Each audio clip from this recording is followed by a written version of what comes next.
G'day everyone, wanted to talk to you today about a product that Desview sent me. It's another teleprompter. I did have their previous model as well. This just has a few upgrades which I think are really quite useful. Now this is the unit itself. I've already screwed on the attachment for the phone here, and I'll just show you quickly how that's attached. So all you do is you just screw, you've got a screw here, and then that screws into your iPhone attachment that you can see here. Now there is another attachment that I'll show you on the website because I don't use the mobile phone on this, but you can, and that's one of the big things about this unit is how you can use it with a mobile phone, and I'll show you that on the website, and that just attaches in a different way. But the device itself can take up to I think it's an 11-inch iPad, and it will certainly fit the iPhone. This is the iPhone 12 Pro Max. And if I stick that in, you can see that that fits very easily in it. And that's in fact what I like to use. I like to use this. Although I have been thinking if I do a lot more technical data, it might be good to use, something like an 11-inch iPad because you'd have a lot more text that's sort of displayed on the screen. It does come with an app, and I'll show that as well. So I'll show how the app works just so you can see what that does. Apart from that, all there is there's just a cover that will protect the glass itself. So if I pull that off, you can see the covers there, and the lens will attach at the back. Now I've already got one which is the 67mm I've got on the camera at the moment because I'll demonstrate it in a minute being used. So I've already got that on the camera. Okay, so what we've got here, I'll show you the different adapters. This is for using the iPhone attachment. It has this foam interior. This is a 49mm one. And basically the center comes out of these, and you change the foam insert depending on which phone you're using. It has a little cutout in the middle of the phone itself.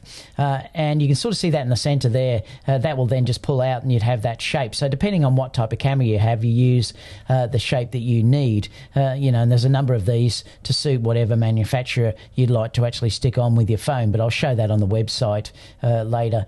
Then we've got the 49mm here. It also has a cover on it too, so you can protect it as well. You've also got a 55mm. This one here is, just trying to see, this is a 72mm, and this one's a 50mm, and this one here is a 58mm. 62. You can see that there's lots and lots of these, so it sort of covers everything that you might want to use. A 77, and this one is probably an 82, so that's an 82. It also comes with a little micro cloth, cleaning cloth as well, and you've got some spacers. I think you use these spacers if you're dealing with the iPhone version. They have little cutouts and things like that you can put in the holder. Like I said, I'll show you that when we're looking at the unit itself. Now all these simply do is they just screw onto the front of your lens. So they have the thread which you use. It's the same as whatever your filter thread size is, and you just screw that onto the front of the camera, and that's all there is to it. Then you will grab the device and just slide it in. So the remote control is just Bluetooth. Basically all you do is hold down the power button here and for about 2 seconds, and it will pair up. And then there's just a couple of things you use here. If you press that, then once it'll quit the application, go back to the iOS home screen. You can use the joystick here to move up or down. Now here these buttons will change the speed. So the Y button here will increase the speed, the A button there decreases the speed, and the B button is just page down as well. And the button up the top there, which is the X button, is page up. And then you just have a trigger at the front which can start and stop the way it's being used. Now this just works through Bluetooth. It's terrific. Okay, so what I'm going to do now is I'm going to record using my camera here just so you can see the teleprompter working. So it's connected to the camera right now and it's functional. Now I'm going to use a remote control to actually use it. Now if I press this, it'll start to move, as you can see slowly. Now if I want to fast forward it, I just press the Y button. If I want to slow it down, I can press the A button until you get it to the speed that you sort of want to go at, which is really nice. If I want to come back, I can just press the B button, which will take it right back to the beginning again. And if I want to just stop it, I can hold down the button at the front. So that's what lets me do all of that. So what I'll do is I'll quickly read what it says. This is just something I grabbed offline. It's one of the camera reviews. So I'm going to have a look at that now. So it's got key features. It's a 24 megapixel full frame BSI CMOS sensor. There's 93% autofocus coverage at 693 phase detection points and 425 contrast detection points. It's oversample 4K 24p. 10 frames per second continuous shooting, 2.36 million dot OLED EVF. So you can see that I can use that without really having to think about it. Now, look, I don't use the teleprompters all the time, but sometimes if you're reading facts like what I've just been showing you there, this is a really big help because I end up having to do it over and over again or just sort of stop and start and stop and start. So this is a real great help using the Desview app, which I really like actually. Okay, so let's have a look at the app, how that works. So I'm opening up the Desview app. And then you'll see here that I've just copied some text in.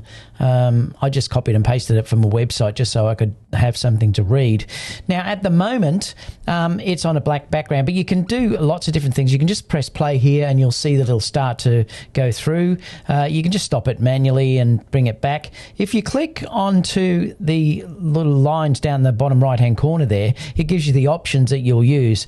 Now, this is where you will start to use things like in the mirror mode down there. What you'll do is you'll press that because it needs to be the opposite to actually reflect it right on the glass, so you would need to have it in mirror mode. You can also do things like if you want a white background, green, you can have pink and also blue, so you have got full control over what you'd like. I like the black because I think that works the best. You can also change the speed as well through here. Come through and change that speed to fast and now go play. It'll go very fast.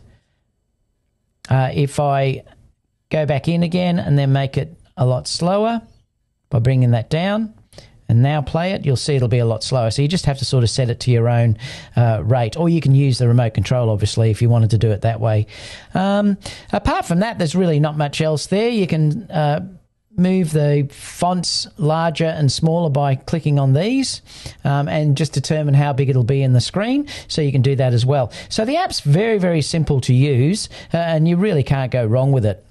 Okay, so let's look quickly at some of the features from their website so I can show you that. So if you're looking through here, you'll notice that this is the iPad. So like I said, you can have an 11-inch iPad there. You just take the phone out and then that would replace it. Now, you can move this back part up or down. So depending on where you would like to position it, this will move up and down. So that's a great thing, particularly if you're using an iPad, you'd want it a bit lower.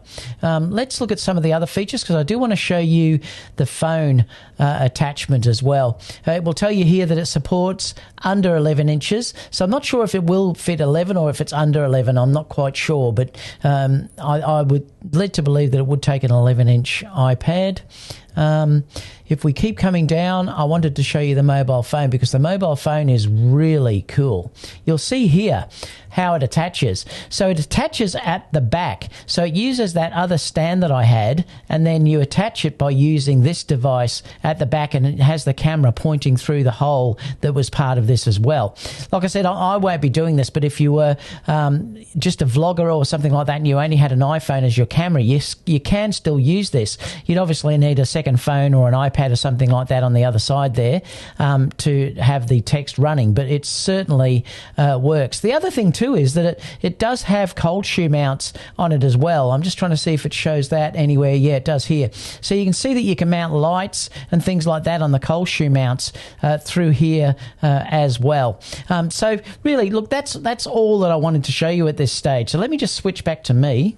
Okay, so let me know what you think about it all. I think it's really good and I'm going to get a lot of fun or have a lot of fun using this in the coming weeks and months.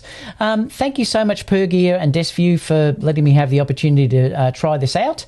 Apart from that, guys, if you have any comments, leave them down below. I will leave the link down there below where you can get it from Amazon as well. And apart from that, I'll see you all in the next video. Bye for now.